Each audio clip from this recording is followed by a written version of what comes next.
నుండి ఒడ్డునకు వచ్చెను. ఇదిగో ఆకాశము తెరవబడెను. దేవుని ఆత్మ పావురం వలె దిగి తన మీదట దిగుట వచ్చుట చూచెను. మరియు ఈయనే నా ప్రియ కుమారుడు, ఈయన యందు నేను ఆనందించు శబ్దము ఆకాశము నుండి వచ్చెను. యేసు బాప్తిస్మం పొందిన వెంటనే, ఇక్కడ ఏముంది అమ్మా, వెంటనే అనేటటువంటి అంశం ద్వారా మనం కొన్ని విషయాలను మనం నేర్చుకుంటున్నాం. యేసు బాప్తిస్మం పొందిన వెంటనే నీళ్లలో నుండి ఒడ్డునకు వచ్చెను. ఇదిగో ఆకాశం తెరవబడెను. దేవుని ఆత్మ పావురం వలె దిగి తన మీదకి వచ్చుట చూచెను. మరియు ఆకాశం నుండి ఒక స్వరము, మరియు ఇదిగో ఈయన నా ప్రియ కుమారుడు, ఈయన యందు నేను ఆనందించుతున్నాను. ఈ యొక్క శబ్దము ఆకాశం నుండి వచ్చాను. వెంటనే ఏం చూసిండమ్మా? యేసు బాప్తిసం పొందిన వెంటనే నీళ్ళలో నుండి ఒడ్డునకు వచ్చాను. ఇదిగో ఆకాశం తెరవబడెను. దేవుని ఆత్మ పావురం వలె దిగి తన మీదకి వచ్చుట చూచెను. వెంటనే, బాప్తిసం పొందిన వెంటనే అని చెప్పి ఈ లేఖనాన్ని మనం ఆలోచన చేస్తున్నాం. 4వ అధ్యాయము 20వ వచనాన్ని చూద్దాం. ఆయన నా వెంబడి రండని ఆయన నా ఎంబడ రండని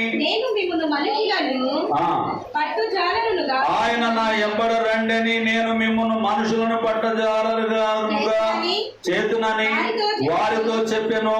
వెంటనే వారు తమ వలలు విడిచిపెట్టి ఆయనను ఎంబడించిరి. ఏం చేసిండ్రమ్మా ఇక్కడ? వెంటనే యేసు ప్రభు వారు అన్నారు, 19వ వచనంలో అన్నారు, ఆయన నా ఎంబడి రండి, నేను మిమ్మును మనుషులను పట్టు జాలరుగా చేతునని వారితో చెప్పాను. వారేం చేసిండ్రు? వెంటనే వారు తమ వలలు విడిచిపెట్టి ఆయనను. ఇప్పుడు ఉదాహరణకు చర్చిలో మీటింగ్ పెట్టామనుకోండి. చర్చిలో మీటింగ్ ఉంది, మీరు రండి అని మనం పిలుపునిచ్చామనుకోండి. రండి అన్నాం అనుకోండి, వెంటనే వస్తామా ఆలస్యమై వస్తాం? కొంతమంది వెంటనే వస్తారు, కొంతమంది మధ్యలో వస్తారు, కొంతమంది ఆలస్యమై వస్తారు, కొంతమంది రారు కూడా. వెంటనే అంటే యేసు ప్రభు వారి యొక్క మాటలు విన్న వెంటనే ఏముంది? ఇక్కడ స్పందన ఉంది. కానీ మనం నేర్చుకోవాల్సినటువంటి విషయం ఏంటంటే, మన జీవితంలో కూడా వెంటనే దేవుని మాటలు వినడానికి, నేర్చుకోవడానికి భక్తి చాలా ప్రాముఖ్యమై ఉంటూ ఉన్నదనేటటువంటిది మనం జ్ఞాపకం ఉంచుకోవాలి. ఆయన నా ఎంబడి రండి, నేను మిమ్మల్ని మనుషులను పట్టు జాలరుగా, అంటే ఇంతవరకు మీరు చేపలు పట్టారు, ఇక మీదట మనుషులను పట్టే జాలరుగా చేతునని వారితో చెప్పిన. వెంటనే వారు తమ వలలు విడిచిపెట్టి ఆయనను ఎంబడించిరి. ఎందుకు? చేపలు పడితే డబ్బులు వస్తాయి కదా, ఆ డబ్బులను ఎందుకు వదులుకోవాలి? కానీ యేసయ్య మాట అంటే వాళ్ళకి ఎంత గౌరవం అని అంటే అంత గౌరవం కనిపించింది. వెంటనే ఆ వల విడిచిపెట్టారు, వాళ్ళు చేస్తున్న పనులను విడిచిపెట్టి ఏం చేశారు? యేసయ్యను వెంబడించారు. మొట్టమొదటి మనం చూసినప్పుడు యేసు క్రీస్తు ప్రభు వారు బాప్తిసం పొందిన వెంటనే పావురం వలె దిగి వచ్చుట చూచెను. పరలోకం నుండి ఒక స్వరము, ఈయన నా ప్రియ కుమారుడు, ఈయన యందు నేను ఆనందించుచున్నాను అనే మాటను మనం విన్నాం. మరి రెండవ మాట మనం ఏం చూసాము? ఇప్పుడు రెండవ మాట మనం ఏం చూసాము? వెంటనే వాళ్ళు వలలు విడిచిపెట్టి వాళ్ళు మరి యేసయ్యను వెంబడించినట్టుగా మనం చూస్తూ ఉన్నాం. 22వ వచనం, వెంటనే వారు తమ దోణెను తమ తండ్రిని విడిచిపెట్టి ఆయనను వెంబడించిరి. వెంటనే ఎందుకు అనంటే, చెప్పిన వెంటనే దేవుని మాటకు లోబడుతున్నట్టుగా మనం చూస్తూ ఉంటున్నాం. ఆలస్యం చేయలేదు. ఎందుకు ఏమిటని ప్రశ్నలు వేయలేదు. కానీ వెంటనే దేవుని మాటలకు లోబడినటువంటి వారిగా ఉంటున్నారు. అందుకనే వారు పరిశుద్ధ గ్రంథంలో లేఖనాల్లో రాయబడి ఉంటున్నారు అనేటటువంటిది మనం జ్ఞాపకం ఉంచుకోవాలి. 13వ అధ్యాయం 20వ వచనం. రాతి నేలన విత్తబడిన వారు వాక్యము విని వెంటనే సంతోషగానముతో అంగీకరించువాడు. వెంటనే ఏమ్మా వాక్యం విన్నటువంటి వెంటనే అంగీకరిస్తాడా లేదా? రాతి నేలన విత్తబడిన వాడు వాక్యం విని వెంటనే సంతోషంతో దాన్ని అంగీకరించువాడు. అయితే చదువుతారు. అయితే అతనిలో వేరు లేనందున అతడు కొంతకాలం నిలుచును గాని వాక్యము నిమిత్తము శ్రమ అయినను హింస అయినను కలగగానే అభ్యంతర. కొంతమంది ఏం చేస్తారంటే వెంటనే వింటారు, అర్థం కాక అది రాతి నేలలో పడినటువంటి విత్తనం లాగా ఉంటారు కాబట్టి అది ఫలించదు, వెంటనే ఉంటది. కానీ తర్వాత ఏమవుతుందంటే అభ్యంతర పడతారు. 22 ముండ్ల పొదలలో విత్తబడిన వాడు వాక్యం వినవాడే గాని ఐహిక విచారము ధనమోసమును ఆ వాక్యమును అణిచివేయును గనక వాడు నిష్ఫలుడవును. మంచి నేలను విత్తబడిన వాడు వాక్యం విని గ్రహించువాడు అట్టివారు సఫలులై ఒకడు 100 గాను, ఒకడు 60 గాను, ఒకడు 30 గాను. అంటే వినాలి, విశ్వసించాలి, మారు మనసు పొందాలి, నమ్మి బాప్తిస్మం పొందాలి, మరణం వరకు నమ్మకంగా ఉండాలి. కొంతమంది వెంటనే వింటారు కానీ ఆ వాక్యాన్ని అంగీకరించే వారిగా ఉండాలి. ఎందుకంటే రాతి నెలలు పడినటువంటి వారిగా ఉంటారు కాబట్టి. మనమైతే ఏ నెలలు పడినటువంటి వారిగా ఉండాలి? ఏ నెలలో పడినట్లు ఉండాలి? మంచి నేలలో పడిన విత్తనం లాగా ఉండాలి. రైతుకు మంచి నేల అంటే ఇష్టమా? ముండ్ల పొద, రాతి నేల, లేదంటే ముండ్ల పొద, త్రోవ పక్క, ఈ 3 కూడా పనికిరానటువంటివిగా ఉంటాయి. ఆ పనికిరానటువంటి వాటిలో రైతు పంట పండించడానికి పెట్టుబడి పెడతాడా? ఇష్టపడతాడా? ఈ లోకంలో ఉన్నటువంటి రైతే ఆ యొక్క నేలను పంటను ఇష్టపడకపోతే అది విద్యుత్ ఫలితం లేదని ఆలోచన చేస్తే మన పరలోకపు తండ్రి మన గురించి ఏమని ఆలోచన చేస్తాడు? మనం కూడా మంచిగా ఉండాలని కోరుకుంటాడా? మన నేల మంచిగా ఉండాలనుకుంటాడా? మంచిగా ఉండకూడదు అనుకుంటాడు? మంచిగా ఉండాలని కోరుకుంటాడు. కానీ మనమైతే చెడును ఎక్కువగా కోరుకుంటాం. ఈ లోకంలో చెడును ఎక్కువగా కోరుకుంటాం. ఎందుకు అనంటే డాన్స్ రాకుండా సంగీతం వింటే పాములు కూడా నాట్యం చేస్తారట, మనుషులు కూడా నాట్యం చేస్తారు కొన్ని సందర్భం. చర్చికి వెళ్ళేవారు ఇంకా స్టెప్పులు ఎక్కువ వేస్తారు. అమ్మా చేసే వాళ్ళన్నా స్టెప్పులు తక్కువ వేస్తారు, కానీ చర్చికి వెళ్ళేవారు ఇంకా అద్భుతంగా వేస్తారు స్టెప్పులు. కొన్నిసార్లు ప్రోగ్రాంలలో, పెళ్లిళ్ళ ప్రోగ్రాంలో, గృహాల ప్రోగ్రాంలో చూస్తే చాలా అద్భుతంగా చేస్తుంటారు. ఆశ్చర్యకంగా మనము ఎప్పుడో సందర్భంగా చూస్తూ ఉంటాం. ఎందుకు అని అంటే నేను చర్చికి వెళ్తున్నా కదా, ఏముండాలి మనకు? నాట్యం నేను ఆడకూడదు అనేటటువంటిది మనకు తెలుస్తుంటాం. ఆ నాట్యం ఆడితే కూడా, ఆ పాట పాడితే కూడా, ఆ పాటకు కాలు మెలిపితే కూడా ఏ పాటకై ఉండాలి? ఒక పర్సన్ను మార్చే పాటగా ఉండాలి, ఒక హృదయాన్ని కదిలించే పాటగా ఉండాలి.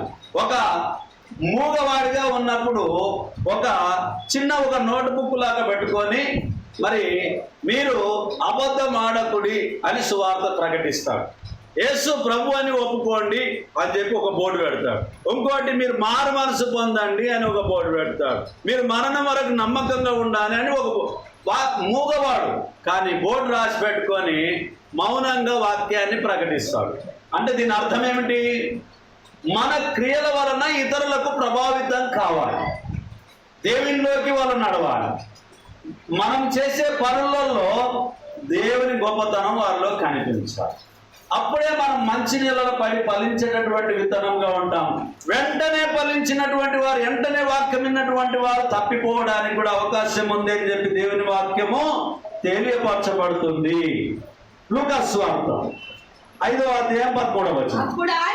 అప్పుడు ఆయన చెయ్యి చాపి వారిని ముట్టి నాకిష్టమే నీవు శుద్ధుడవు కమ్మని అనగానే కుష్ఠరోగము వానిని విడిచెను. అప్పుడు ఆయన చూడండి ప్రియమైనటువంటి అలా అతడు మీకు నిర్ణయింపబడిన దానికంటే ఎక్కువ తీసుకునవద్దని క్షమించండి. మీరే కరెక్ట్ చదివిండ్రు, నేనే 3వ అధ్యాయం చదువుతున్నాను. 5:13 చూసినప్పుడు అప్పుడు ఆయన చెయ్యి చాపి వానిని ముట్టి నాకిష్టమే నీవు శుద్ధుడవు కమ్మని అనగానే కుష్ఠరోగం వానిని విడిచెను. ఎంతసేపట్లో విడిచింది? వెంటనే విడిచింది. ఇప్పుడు చాలా మంది అంటారు, నేను అద్భుతం చేయగలుగుతా, నేను ప్రార్థన చేస్తే గొప్పగా మేలు జరుగుతామని చాలా మంది మనం అనుకుంటాం. ఒకవేళ ఎవరైనా ఉండి సార్ మీరు ప్రార్థన చేసిన తర్వాత మాకు బాగా అయింది అని అంటే అసలు ఉబ్బి తప్పిపోతూ ఉంటామా? ఊపిరి బుగ్గ కదా గాలి ఊదినప్పుడు ఇట్లే ఇట్లే ఇట్లే లావైనట్ల మనం కూడా ఉబ్బి తప్పిపోతూ ఉంటాం. కార్యం చేయగలిగినటువంటి వారు ఎవరు? దేవుడే చేయగలుగుతాం. ప్రార్థన మాత్రం మనం చేయగలుగుతాం. కొన్నిసార్లు వెంటనే దేవుడు బాగు చేయగలుగుతాడు కొంతమందిని, కొన్నిసార్లు ఆలస్యం కూడా అవుతుంది. అది మన విశ్వాసాన్ని బట్టి దేవుడు కార్యాన్ని జరిగిస్తాడు. కాబట్టి ఇక్కడ యేసుక్రీస్తు ప్రభువారు నాకు ఇష్టమే అన్నాడు. ఏమన్నాడమ్మా? అప్పుడు ఆయన చెయ్యి చాపి వానిని ముట్టి నాకు ఇష్టమే నీవు శుద్ధుడవు కమ్మని అనగా కుష్ఠరోగము వానిని విడిచెను. దేవునికి ఇష్టమైతే అన్ని విడిచిపోతావి. 8వ అధ్యాయం 3వ వచనం. వీరును ఇతరులను అనేకులను తమకు కలిగిన ఆస్తితో వారికి ఉపకారము చేయించు వచ్చిరి. బహుజన సమూహము కూడి ప్రతి పట్టణము నుండి ఆయన ఎదుకు వచ్చుండగా ఆయన ఉపమాన రీతిగా ఇట్లనెను, విత్తువాడు తన విత్తనములు విత్తుటకు బయలుదేరెను. అతడు విత్తుచుండగా కొన్ని విత్తనములు త్రోవ పక్కన పడి త్రొక్కబడెను గనుక ఆకాశ పక్షులు వాటిని మృంగివేసెను. మరికొన్ని రాతి నేలన పడి మొలిచి చెమ్మలేనందున ఎండిపోయెను. మరికొన్ని ముండ్ల పొదల్లో నడమ పడెను. ముండ్ల పొదలు వాటితో మొలచి వాటిని అణచివేసెను. మరికొన్ని మంచి నేలన పడెను. అవి మొలచి 100 ఫలించనెను. ఈ మాటలు పలుకుచు వినుటకు చెవులు గలవాడు వినును గాక అని దగ్గరగా చెప్పాను. మనము ఫలించాలని తండ్రి కోరుకుంటున్నాం. యోహానయ్య ఫలించాలనుకుంటున్నాడా, ఫలించకూడదు అనుకుంటున్నాడా? బాగుండాలనుకుంటున్నాడా, చెడిపోవాలనుకుంటాడా దేవుడు? మరి మనం బాగున్నామా, చెడిపోయినామా? బాగానే ఉన్నామా? దేవునికి స్తోత్రం. బాగుంటే దేవునికి స్తోత్రం. బాగాలేకపోతే ఇప్పుడు ఏమనాలే? దేవునికి స్తోత్రం. బాగుంటే మాత్రం దేవునికి స్తోత్రము, బాగాలేకపోతే దేవునికి స్తోత్రం అనకుంటే ప్రయోజనం ఏమీ లేదు. ఎందుకంటే ఆకాశాన్ని, భూమిని, మనల్ని, సమస్తాన్ని సృజించిన దేవుడు కాబట్టి ఆయనకు కృతజ్ఞతాస్తుతులు చెల్లించడం అనే ఒక బాధ్యత ఉంటున్నది. వేరే ఆప్షన్స్ లేదు. సెల్ ఫోన్లో సిమ్ములు మార్చుకోవచ్చు. ఈ సిమ్ము తప్పితే ఆ సిమ్ము, ఆ సిమ్ము తప్పితే ఇంకో సిమ్ము, సెల్లులను కూడా మార్చవచ్చు.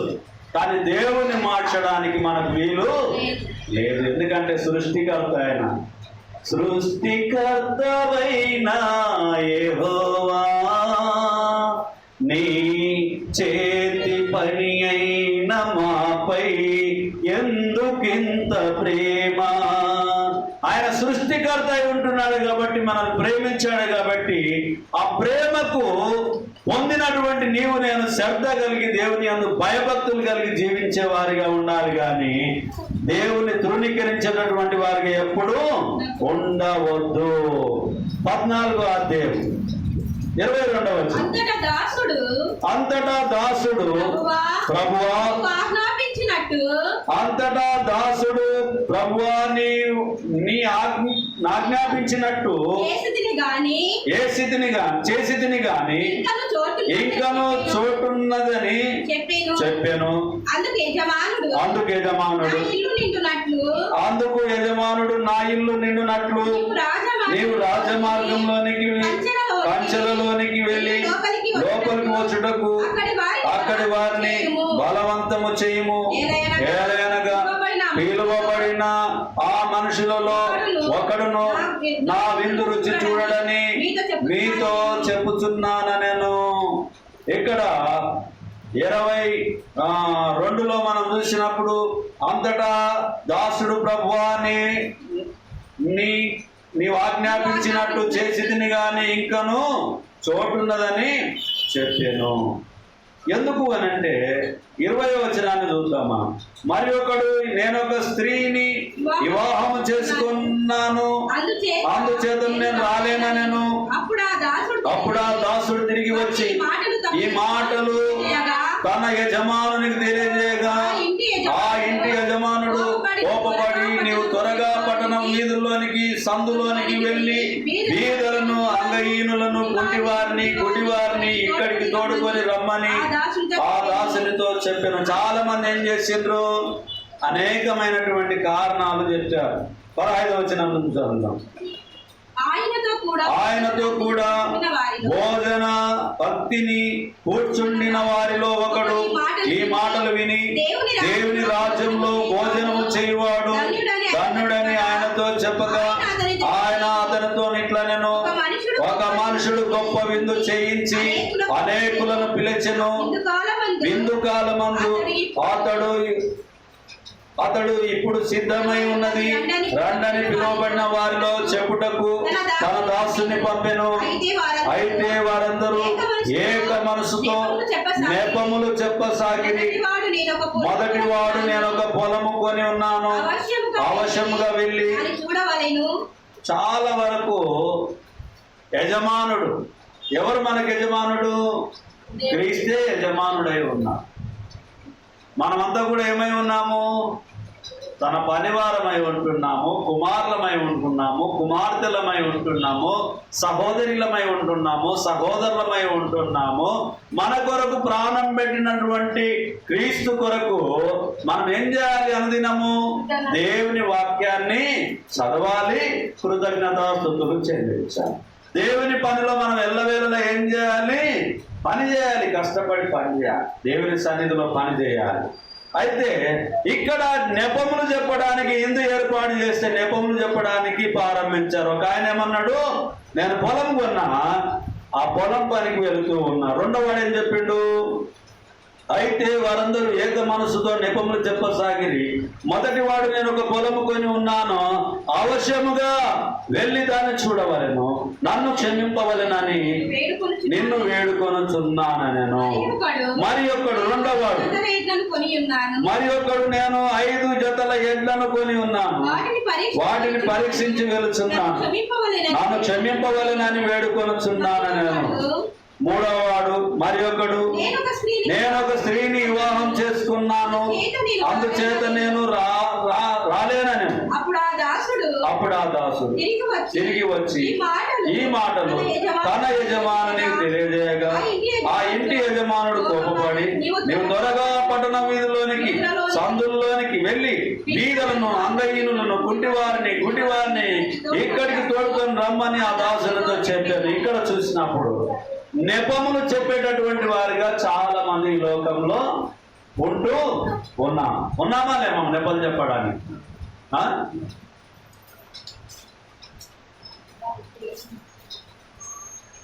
కానీ చెప్పకూడదు. దేవుని పని విషయంలో నెపములు ఎప్పుడు మనము చెప్పం. నెపములు చెప్తే ఇందులో ఉన్నటువంటి నెపములు చెప్పినటువంటి వారిగానే మనం ఉంటాం. పెళ్లి చేసుకున్న ఆయన పెళ్ళం దగ్గర బాగుండాలని పోవడం లేదు. పొలం కొన్న ఆయన పొలాన్ని సదును చేసుకోవాలని పోలేడు. ఎద్దులు కొన్న ఆయన ఎద్దులు బాగుండాలని పోలేడు. అన్నిటిని ఇచ్చిన మరి దేవుని దగ్గరికి పోకపోతే ఎట్లా? భూమి ఎవరిచ్చిందయ్యా? మనల్ని ఎవరిచ్చిండు? మన భర్తల్ని, మన భార్యల్ని, మన పిల్లల్ని అంతా దేవుడే ఇస్తే, ఒక ఆయన నేను చర్చి కట్టాలి అని చెప్పి కొంత ఆలోచన చేసినప్పుడు ఒక ఆయన అన్నాడు, సార్ చర్చి కట్టడము అని అంటే, మరి ఒక ఆయన అన్నాడు కష్టం సార్, చాలా ఇబ్బంది అని ఒక ఆయన. మరొక ఆయన అన్నాడు, ఏమన్నాడు అని అంటే పెద్ద ఆయన, సార్ భూమిని ఆకాశాన్ని సృజించిన దేవుడు చర్చి ఎంత సార్, చిన్నదే కదా, ఆయనకు అసాధ్యమా కట్టడానికి అన్నాడు. ఎంత గొప్ప మాట కదా. భూమిని ఆకాశాన్ని సృజించిన దేవుడు, అందులో చర్చి చిన్నదే కదా సార్, దేవుడు ఎందుకు కట్టలేడు, కట్టించలేడు, సాయం చేసే వాళ్ళని నడిపించలేడా అని అన్నాడు. చాలా నాకు ధైర్యం అనిపించింది. నిజమే కదా. చాలా అనుకుంటాం, ఎట్లా కట్టాలమో ఏమోపో, మా నుంచి ఎట్లనో లేదబ్బా, మేము ఎట్లా బతకల్లో ఏమోపా, దేవునికి ఇస్తే మా పిల్లలకి ఎట్లా అబ్బా, ఇప్పుడు ఉన్నాయి 100 రూపాయలు దేవునికి ఇస్తే ఎట్లా అబ్బా అని మనం చాలాసార్లు అనుకుంటాం, కొనుక్కుంటాం. దేవులు కానుక పెట్టెలకు వేయడానికి వెళ్తే దేవులు చిన్నగానే పోతాయి, చిన్నగా ఉన్న దగ్గరికే పోతాయి చేతులు. గుడుగుడు పందెం, గుడ్డ పందెం, దాసుకో మూసుకో దంటే గడమన్నట్ల దేవులు చిన్నగానే పోతాయి. పెద్ద చెయ్యి మాత్రం పెద్దగా ఉన్నది నోట్లకు చెయ్యి మాత్రం అన్నది పోదు. ఎందుకు పోదు అని అంటే మన స్వభావము చిన్నగా చూపిస్తాం దేవుడికి. అందుకని దేవుడు ఏమన్నాడు, కొంచెంగా విత్తువాడు సమృద్ధిగా విత్తువాడు, అంతే కదా. మనము దేవునికి ఎంతైతే మనం ఇస్తే, అంటే చాలామంది ఇప్పుడు ఫేస్బుక్లో, వాట్సాప్లో, యూట్యూబ్లో ఏమంటారు అంటే, ఇవ్వాలి అని వాక్యం చెప్తే వీళ్ళు ఒకటే పైసలు ఇవ్వమనే బోధ చేస్తారు అబ్బా అని చెప్పేటటువంటి వాళ్ళు కూడా ఉన్నారు. అంటే మనము ఇవ్వమనే బోధ చేయడం లేదు, సత్యాన్ని గ్రహించమని బోధ చేస్తున్నాం.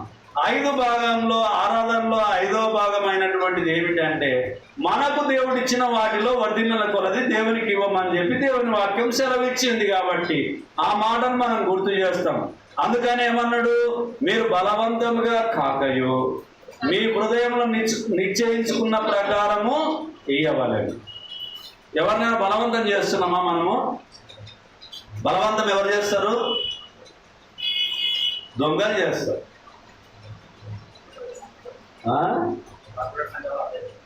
దొంగలు చేస్తారు. చాలా మా సంఘం పెద్దది అనేటటువంటి వాళ్ళు కూడా చేస్తారు, బలవంతం చేస్తారు. కానీ మనమైతే క్రీస్తు సంఘంలో ఎప్పుడు కూడా మీరు ఇంది ఇవ్వండి, అంత ఇవ్వండి, అట్లా ఇస్తే దీవెన, ఇట్లా ఇస్తే దీవెన అని మేము అన్నట్టు చెప్పలే. ఎందుకు చెప్పలే అని అంటే, వాక్యంలో చెప్పబడుతుంది, 2 కాసులు ఇచ్చిన విధవరాలను కూడా దేవుడు ఆశీర్వదించాడు. నీ కుప్పిలి ఎంత ఇప్పిస్తే నీవు ఇచ్చిన దాన్ని ఇచ్చే దాంట్లో సనుక్కోకుండా ఇవ్వమని దేవుని వాక్యం సెలవిస్తుంది. మరి చాలామందికి ఉద్యోగాలు వచ్చినప్పటికి కూడా ఏం చేస్తారంటే ఇచ్చే మనసు లేదు. సత్యంలో ఉన్న వాళ్ళు కూడా ఇచ్చే మనసు లేదు. లేనప్పుడు ఇచ్చలేవు, ఉన్నప్పుడన్నా ఇవ్వకూడదు. ఇవ్వకూడదా మరి అమ్మ? కానీ మనకేం చేస్తామని అంటే, కొన్నిసార్లు ఇవ్వడానికి మనసు రాదు. మీరొక్కటే కాదు, నన్ను కూడా ఆలోచన చేసుకుంటున్నా. నేను మీ భోగన దోమిదే కాదు, నా భోగన కూడా దోముకుంటున్నా. నన్ను పరిశీలన చేసుకుంటున్నా. నేను కూడా ఎన్నోసార్లు చెయ్యనిపోయిందనే సంగతి ఒప్పుకుంటున్నా. నేను మీ అందరి ముందర దేవుని ఎదుట ఒప్పుకుంటున్నా, మీ ఎదుట ఒప్పుకుంటున్నా. ఏ భేదం లేదు, అందరూ పాపం చేసి దేవుడు అనుగ్రహించి మహిమను పొందలేకపోతున్నారని చెప్పి దేవుని వాక్యం ఏదైతే తెలియపరచబడుతుందో అందులో నేను కూడా పాలిభాగస్తున్నే. కాబట్టి నా ప్రియమైనటువంటి సహోదరి సహోదరుల, మీరు దేవుని విషయంలో, దేవుని పరిచర్య విషయంలో కరపత్రికల ద్వారా మరి దేవుని పరిచర్య ఉన్నప్పుడు, పరిచర్యకి ఏదైనా కానీ మీరు సహాయకారిగా ఉంటే అది తప్పకుండా అది మాత్రమే దేవుని సన్నిధిలో లెక్కింపబడుతుంది అనేటటువంటిది మీరు జ్ఞాపకం ఉంచుకోవాలి. వెంటనే ఏం చేసింది ఇక్కడ నెపములు చెప్పడానికి ముందుకు కొనసాగింది. ఇప్పుడు గలతి పత్రికకి వెళ్దాం. 1:17 గలతి 1:17 గలతి 1:17 1:17 నాకంటే ముందుగా అపోస్తలులైన వారి యొద్దకు యెరూషలేమునకైనను వెళ్ళను లేదు, కానీ వెంటనే అరేబియా దేశంలోనికి వెళ్ళి తిని పిమ్మట దమస్కు పట్టణమునకు తిరిగి వచ్చి తిని. ఎవరు వచ్చిండ్రమ్మా? 15వ వచనం. అయినను తల్లి గర్భం నందు పడినది మొదలుకొని నన్ను ప్రత్యేకపరచి తన కృప చేత నన్ను పిలిచి దేని కొరకు పిలిచిండమ్మా? ఎవరు తన కుమారుడు? యేసుక్రీస్తు ప్రభువు. ఏమని ప్రకటించాలి మనము? యేసుక్రీస్తు ప్రభు గురించి అన్ని జనుల్లో ఏమని ప్రకటించాలి? ఆయన చేసిన కార్యం, ఇంకా ఆయన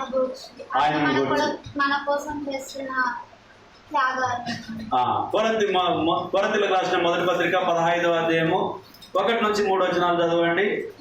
మరియు సహోదరులారా, నేను మీకు ప్రకటించిన సువార్త